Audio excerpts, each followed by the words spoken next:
Jum ta' festa b'Toma Morra, l-familja li membru tagħha, raġel ta' 71 sena, ittella mejjet mill-baħar fil-limiti tal-Munxar Witilajn.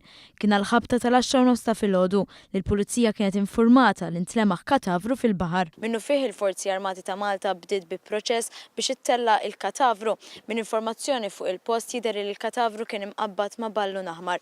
Minn hemmhekk imbagħad bdiet investigazzjoni biex ikun identifikat il-katavru. Fuq il-post kien hemm ukoll id-Dipartiment tal-Protezzjoni Ċivili u l-katavru ttella mill-Forzi Armati ta' Malta permezz ta' melita wieħed. Nies li kienu fuq il-post spjegawna kif għal xi ħin kien hemm il-helikopter tal-Forzi Armati ta' Malta biex jassistu l-iskwadra marittima f'ħidmieta. Il-katavru ttella mill-baħar ftit tal-ħin wara u ttieħed lejn xatt it-Tiben. L-awtopsja fuq il-katavru mistennija tidentifika għal x'wassal għal dan il-każ. Bis-sejba ġie infurmat il-Maġistrat tal-Asta li ħatar diversi esperti sabiex jassistuh fl-inkjesta li ġiet appuntata. L-investigazzjoni tal-Pulizija għadhom għaddejjin.